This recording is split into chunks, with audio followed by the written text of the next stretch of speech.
Salam saudara terkasih dalam nama Tuhan Yesus.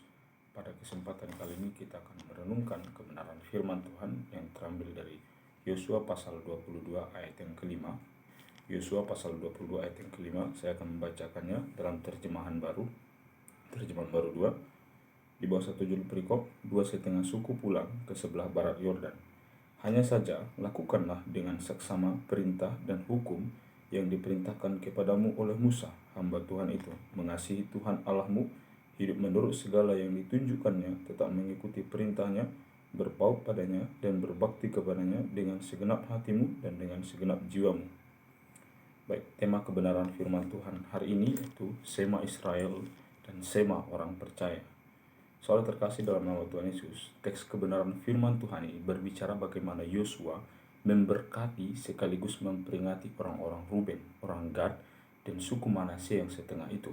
Karena mereka taat pada apa yang diperintahkan Musa, hamba Tuhan itu, di mana mereka sudah diperbolehkan untuk pulang kembali ke kemah mereka, tanah mereka yang berada di seberang sungai Yordan.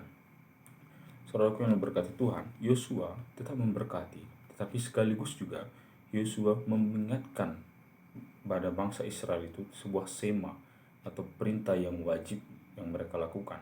Sema Israel ini dalam konteks budaya Yahudi itu adalah ajaran spiritual kepada setiap generasi mereka, dan itu tanggung jawab orang tua, kemudian tanggung jawab para pemimpin tokoh agama. Nah, dalam konteks budaya Yahudi ini dinamakan Sema Israel, secara umum diambil dari Ulangan pasal 6 ayat yang keempat.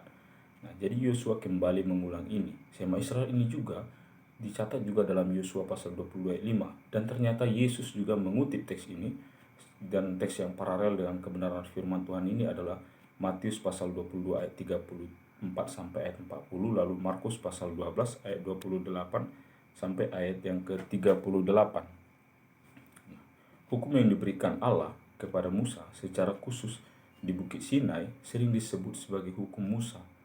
Ini memberikan indikasi bahwa Musa adalah mediator yang dipakai Allah untuk menyampaikan hukum Allah itu. Musa adalah alat yang dipakai Allah untuk menyampaikan firman Tuhan itu. Nah, tetapi ada perbedaan dalam konsep Yahudi dan konsep teologi Kristen. Apakah itu hukum Musa? Nah, hukum Musa ini adalah Sema Israel, di mana mereka wajib mengasihi Tuhan Allah dengan segenap hati dan segenap jiwa.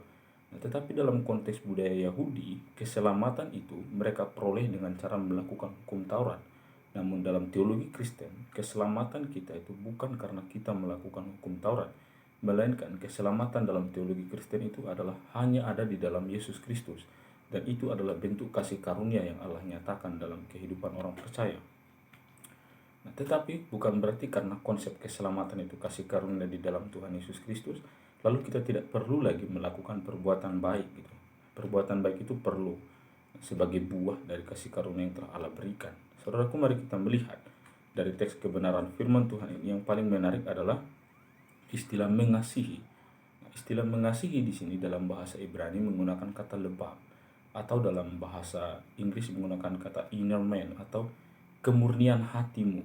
Kecintaan hati itu, dari kecintaan kepada Tuhan itu murni dari dalam hati kita. Nah, secara sederhana ini menggambarkan bagaimana orang percaya itu mengasihi Tuhan bukan mengharapkan imbalan. Mengasihi Tuhan bukan supaya diselamatkan, tetapi mengasihi Tuhan karena sudah mendapatkan hukum Taurat itu. Karena hukum Taurat sendiri pun sejatinya adalah bentuk kasih karunia yang Allah berikan sebagai tuntunan moral kepada bangsa Israel. Dan sekarang dalam teologi Kristen, teologi reformasi, itu dinyatakan dalam bentuk kasih karunia yang Allah nyatakan kepada kita, tetapi bukan supaya diselamatkan, bukan supaya mendapat kasih karunia, melainkan sudah mendapat kasih karunia itu. Nah, pada saat ini saudara terkasih dalam Tuhan Yesus, kecenderungan orang-orang Kristen adalah mentaati perintah Tuhan, mengasihi Tuhan bukan dari kemurnian hati.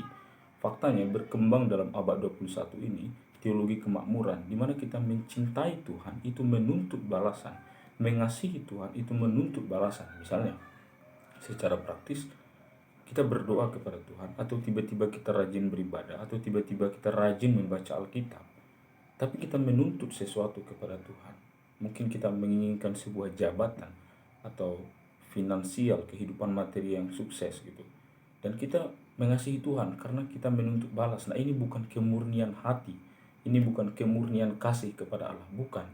Tapi ini kasih yang menuntut balas, dan Allah tidak menginginkan ini. Yang Allah inginkan adalah kita mengasihi Allah dari inner man, kemurnian hati kita, kemurnian hati manusia itu gitu.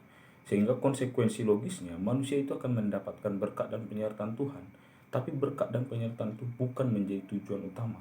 Secara praktis begini, kadang-kala kita tiba-tiba beribadah karena kita menginginkan sesuatu.